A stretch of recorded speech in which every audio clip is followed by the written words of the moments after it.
On the 6th of February 2026, arguably the biggest futures prop firm, at least at that time, ruined the trust of thousands of traders. Seemingly out of nowhere, there were sudden price increases, rule changes without a real heads up, trading halted on certain instruments, and on top of that, many traders were being accused of hedging and actually lost their profits, lost their accounts. Now, the firm we are talking about is of course Topstep. This led to Topstep receiving many negative reviews, where a lot of traders are accusing Topstep of actually pulling a rug pull. And rightfully so, traders think that because of what happened, Topstep might be in financial trouble. Now, what if I told you that all the changes that have happened probably have nothing to do with financial trouble, and it was all part of a larger plan that also includes the like of Plus 500, the broker? Because what happened on the 6th of February 2026 was only the tip of the iceberg. To fully understand what's going on and what this is going to lead to, we need to go back to 2025. And I'm truly not trying to sound dramatic, but we might be seeing a monumental shift in the prop firm industry, where Topstep is the first of many. So what exactly has happened to Topstep, and what are they not telling us? And what can we expect from Topstep, but also other prop firms in the future? Before we dive into everything, let me really quick also give a legal disclaimer. Please don't sue me. This is for educational and entertainment purposes only. Commentary is based on public reports, user experiences, and community allegations. The statements of me reflect my own interpretation. These are not verified claims. Although we did reach out to Topstep regarding the situation, and they have also responded to us, which is something I'll share later on in this video. To fully sketch the idea of how bad the situation truly is, we scraped 3,100 reviews from Topstep's Trustpilot page to see the trends in the reviews. Now, there's a significant review decline, of course. So the last 30 days, the average rating of the reviews that are left is 2.18. Then the last 90 days, that's 2.03. Lifetime, so all the reviews that we scraped, 3,100, was 2.99. And we need to specifically pay attention to where everything was seemingly okay still, where many would argue actually that Topstep was the best futures prop firm. From June till November 2025, on average, they received a rating of 4.1 to 4.5. Now, December 2025 is where everything just plummeted. 1.65 on average. January, there was some recovery. February 2026, there was a large drop again, 1.94 on average throughout that month. It's not like this is a momentary thing where it's just, well, a tiny dip in the overall reviews. No, December and February took a huge hit. Again, 1.65 on average is absolutely insane. So something happened in those specific months. Now, to fully understand what is happening, I'm going to sketch you the timeline of events, the timeline of the incidents. This all starts with what many people don't know on October 22nd, 2025, when there was a partnership announced. Because Topstep on that day partners with Plus 500. Plus 500 enters exclusive partnership with Topstep. Now, what is this all about? They say that this is a strategic partnership with Topstep, and the reason why they mention here that Plus 500 will exclusively provide clearing and technology infrastructure for Topstep Brokerage and Topstep's broader enterprise. Through this partnership, Topstep's large and active trader community will gain direct access to live CME Group exchange markets through Plus 500's institutional grade clearing, order routing, and risk management technology. So essentially, Topstep is receiving the tech stack of Plus 500. Now, why do they need that? Because the goal right here is to integrate brokerage infrastructure. We see the comments also from the founder and CEO of Topstep. This ensures we can offer our customers a best-in-class brokerage experience backed by world-class technology. Something that I also want to highlight further in the comments of the CEO of Topstep. Together, we are expanding opportunities for active traders and strengthening the foundations for sustainable growth. So the goal is that Topstep is moving towards adding a broker department. That's the goal. And this partnership plays a huge role in that. So if we now move on to the second timeline of events right here, then December 2025, the platform issues begin. So on Topstep X, now a lot of issues start showing up. There's positions not closing and stop losses being ignored. For example, Mujib trades right here. We can see that the stop loss that he places on Topstep X, the platform that Topstep has, actually completely ignores the stop loss right there and just moves lower again. Now these platform issues, of course, they can happen, but what was a major issue that for a lot of people, for a lot of traders, the profits were not reinstated. there were many frequent outages that kept coming. Notably, December 16th was a very bad day. When the outages did happen, there was weak or delayed support. There was no clear communication from Topstep's side. At least that's what the customers felt like. Now, of course, it could be a coincidence that, like Mujib right here, live traders had a problem with executing orders and stop losses were being ignored. And that almost exactly a month prior, Topstep enters an exclusive partnership with Plus 500 in order to gain direct access to the live CME markets. So what exactly is happening here? Let's move on to the next one right here. January 2026, we see structural changes in Topstep. So there were, again, a couple of rule changes as well. For example, 90-10 profit split on the first 10K that was earned.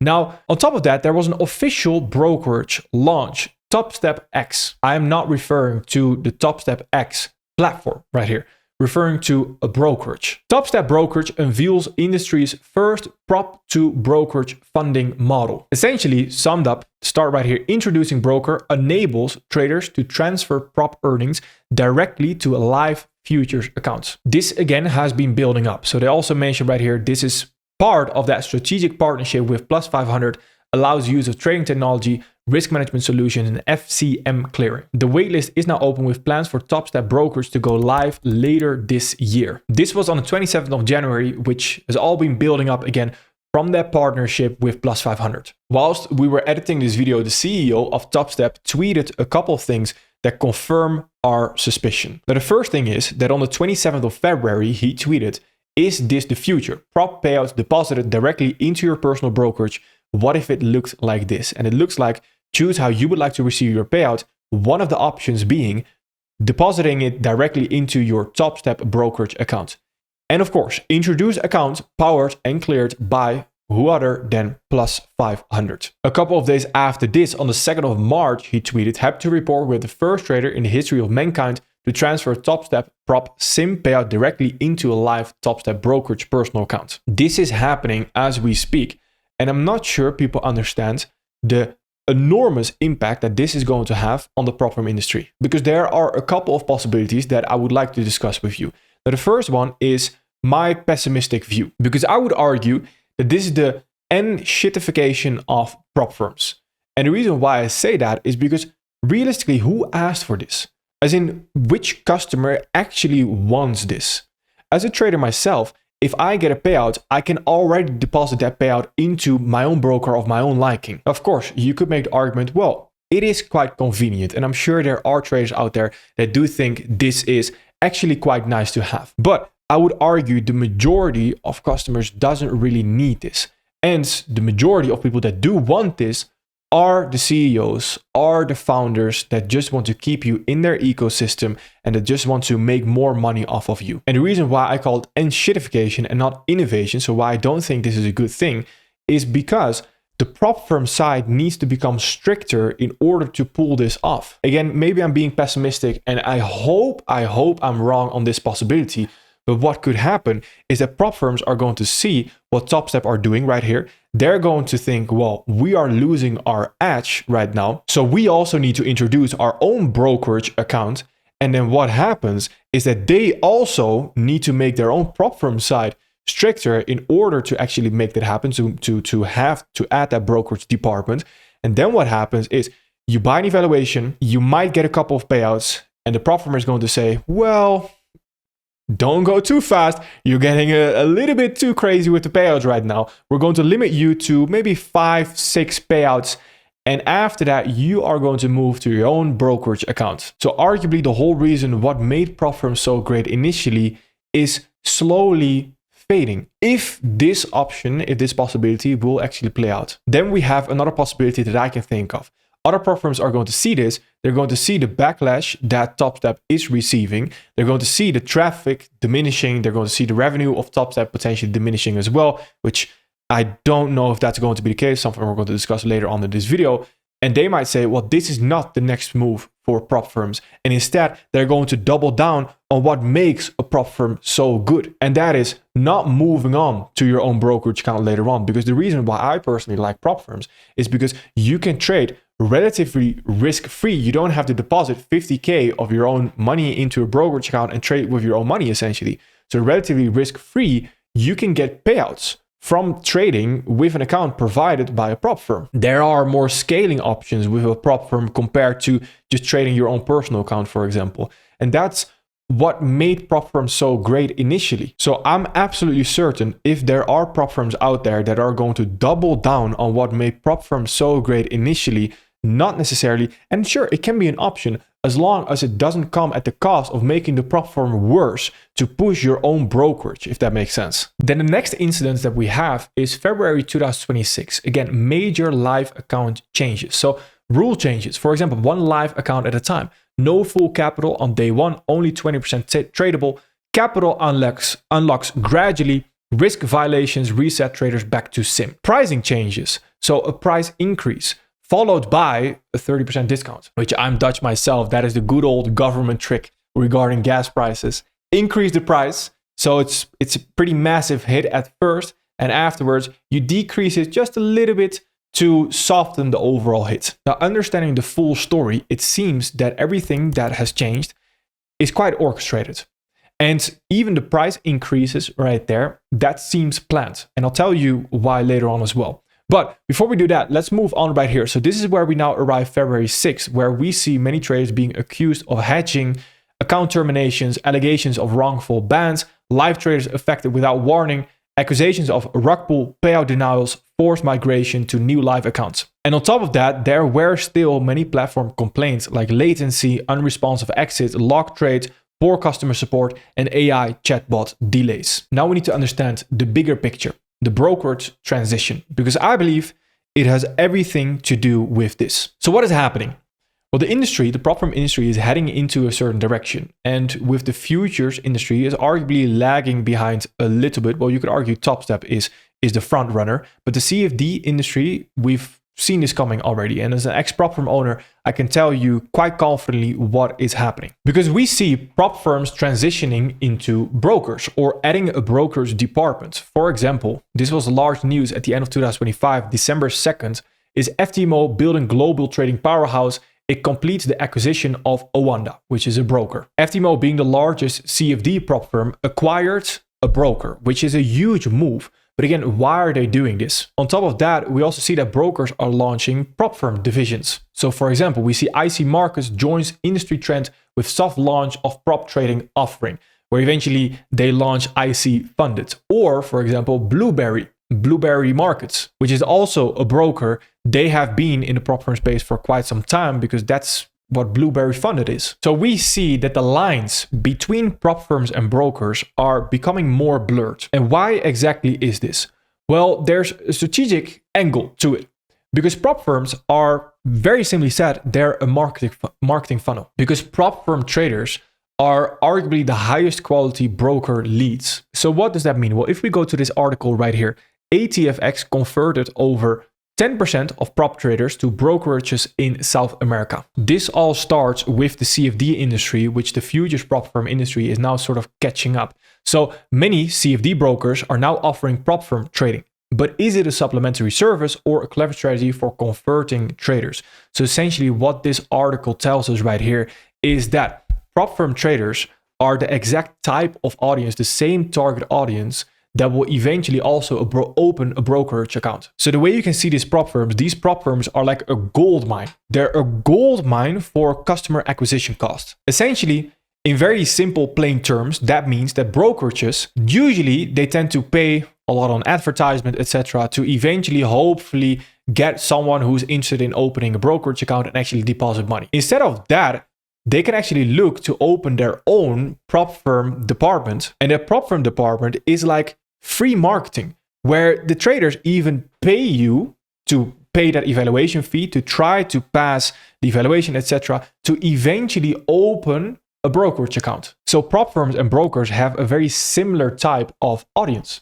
Even if initially the people don't want to open a brokerage account, they might pay for a prop firm account. So it's a battle between these prop firms and brokers to build a whole ecosystem, where if you get to know about trading, the first thing you might, risk-free, quite relatively seen risk-free, you can pay $100 a month, $100 a month for an evaluation, and you can try to make some money from it. Eventually, you might say, well, the profits you make right there, we can also move you to a live brokerage account because it's a very similar type of audience. So winning traders will eventually be moved to live broker accounts. And we recently had a discussion about this with a trader that was also with Topstep. And he asked, well, is it even worth it? Is it even worth it to move to a live account with Topstep? Because the moment they move you to a live account, you're quite limited in how you can trade and you still have a profit split. So what if you just take those profits and you move it over to a brokerage account? Can you see where this is going? Because then isn't that the whole goal? Wasn't that the whole goal of the prop firm? To eventually lure you into a brokerage account. Again, I'm stating my thoughts here, but imagine a whole ecosystem where essentially you can start with prop firm trading. So you pay a fee. And as long as you're losing, perfectly fine, because you keep paying that fee, right?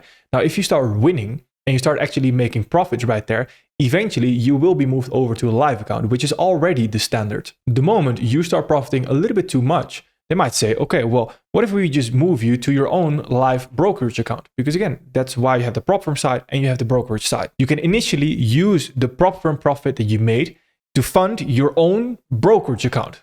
It's like a head start. And then eventually you might just end up trading your own live brokerage account. So you're just risking still some of your own money, right? You're still risking your own profits that you made. But I'll give you more of my thoughts on that at the end of this video as well. Now, on top of that, why prop firms might be adding a brokerage department is also for regulatory benefits. We also see that in the CFD space where prop firms are looking to add a broker department as well in the scenario if it might happen that regulations in the EU, for example, will hit prop firms as well. Now the same, again, in the US, prop firms are in general already more regulated as well, but still, it's not fully regulated, if you know what I mean. So adding a broker department makes that whole company look a bit more serious, if that makes sense. And the regulation story is also something that is quite important to understand, because that's, for example, why there might be certain rule changes. Now, again, the key question right here is, was brokerage integration always the end goal? And how do you fully get to brokerage integration? Because you need to meet specific criteria.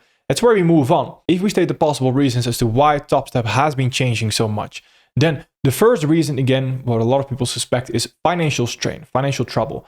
Now, for example, there might be high payout exposure, volatile metals, market impact, so that's why they halt the trading. Again, in general, prop firms and halting instruments or halting trading on instruments is quite normal. That doesn't necessarily mean that they have financial problems, but of course, that does mean that they're not trying to get into financial problems. Again, that's arguably the whole reason why a lot of prop firms halt trading on certain instruments. On top of that, you could also argue, well, investments into different operations, like a platform, again, like that brokerage, requires quite a lot of investments. So that might be why they have financial trouble at this moment in time. I don't think it has anything to do with financial trouble, in all honesty, because then we're assuming one of the longest lasting prop firms that has been there, one of the biggest ones, is just financially incompetent. So if we move on right here, another possible reason might be operational overload.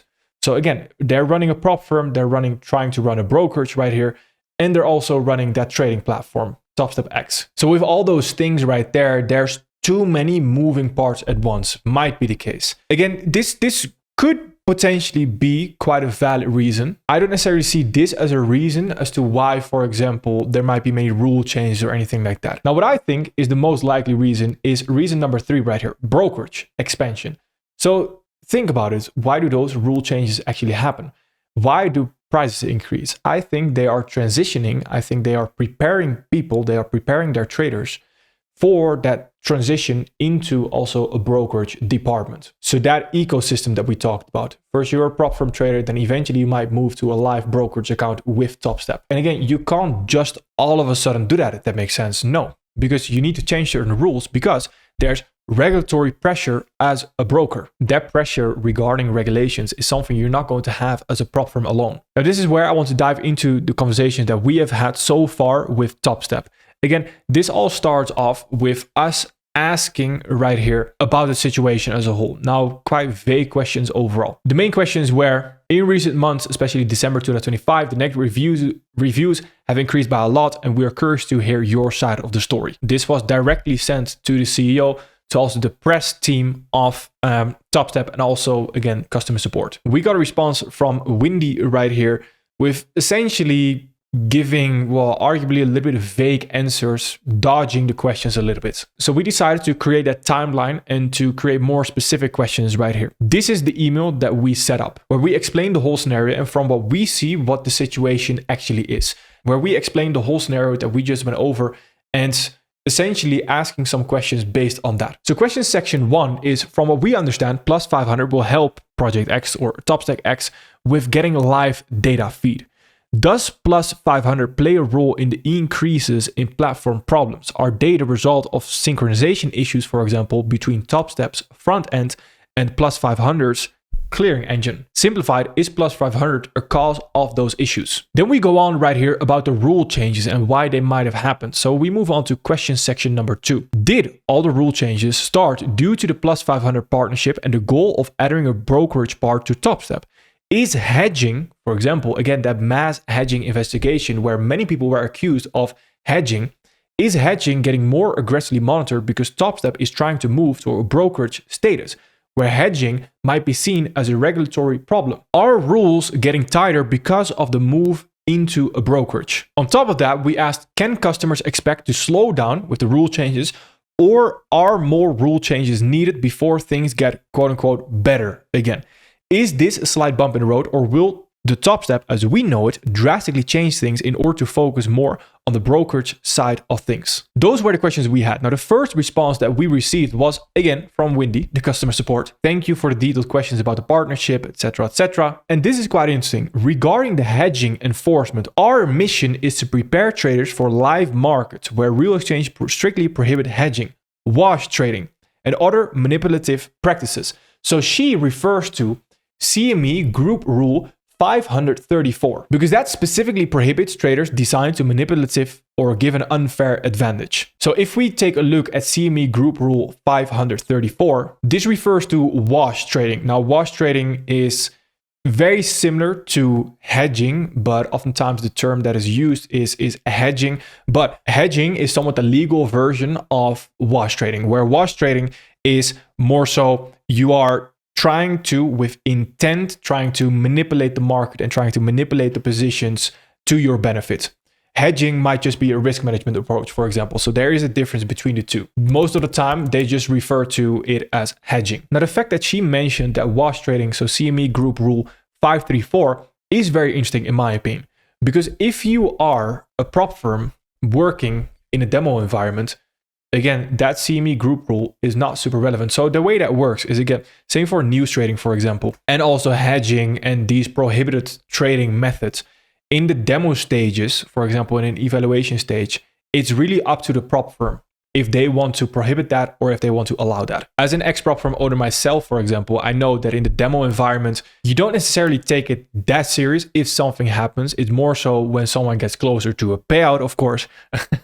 That's the moment where these prop firms take it a whole lot more serious when you are hedging. But again, you're not regulated by the broker. For example, you're not regulated by the trading environment itself or the data feed if you can hedge. It's more so out of the best interest, of course, for the prop firm itself. So that's why it's quite interesting, because the CME group couldn't really care if they are hedging in a demo environment, only in a live environment. So this is where that partnership again comes into play. The partnership with Plus 500. They are building a brokerage environment and they're making rules stricter for prop firm traders with the intent, well, at least that's the way I see it, seemingly with the intent to move them eventually to a live brokerage account if they do well enough. But the prop firm rules have to become stricter in order to do so, because now you have actually regulatory pressure from, for example, a CME group. After that, the head of brand and marketing from Topstep also responded to us and mentioned, thanks for reaching out. I'm connecting you with our PR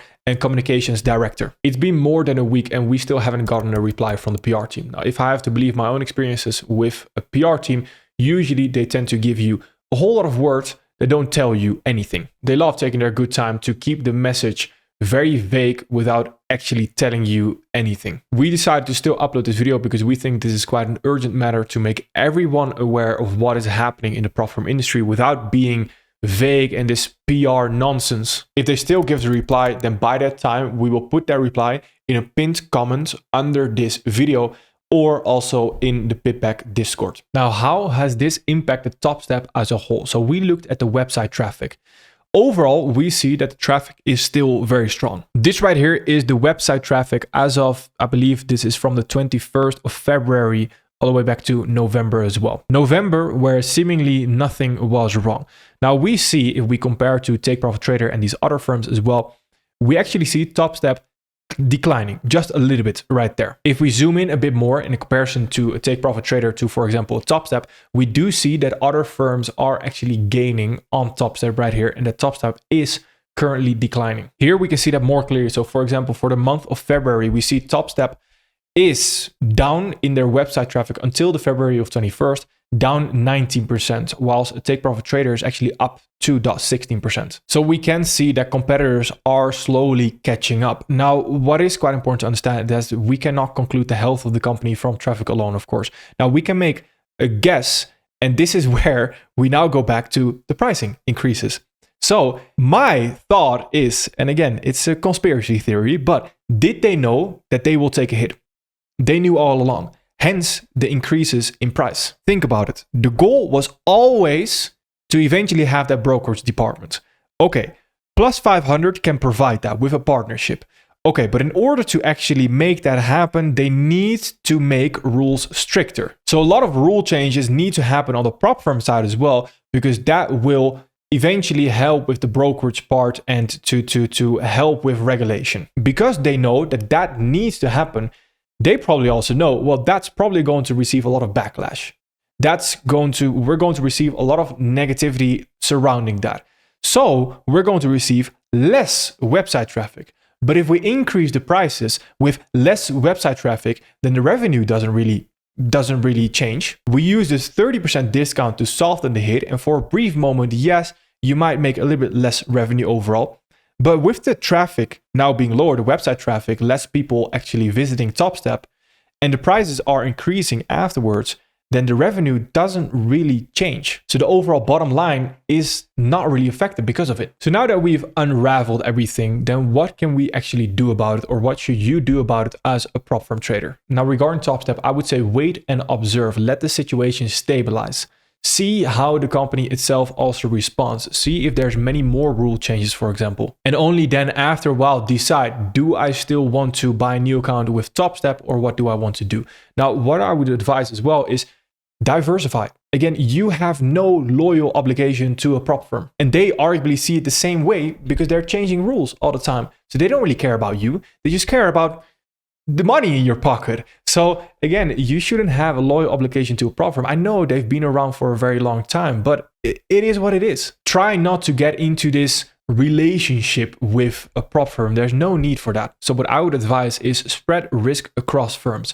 Now, what I think and what we with PipBack think as well as ex-prop firm owners, we think that the opportunity is not going to be in the leaders, the front runners of the prop firm industry. So for example, for the CFDs, that might be FTMO, for futures, that, well, up until this moment, that was actually Topstep. We think you're better off looking at prop firms that are not small, but are also not the front runners. So that are not big and the leaders. We think the middle is where the opportunity is, because those are the firms that are somewhat established and they're still trying to prove themselves as well. Those prop firms will, for example, have better scaling opportunities. PipBack was built by me and Lucas, ex-prop firm owners. We provide unique insights to prop firms to give you an extra edge. If this does help you, I would highly recommend to join our Discord, where it's essentially like a prop firm intelligence center, where you're going to learn a lot about the ins and outs in prop firms, and you can use that to your advantage.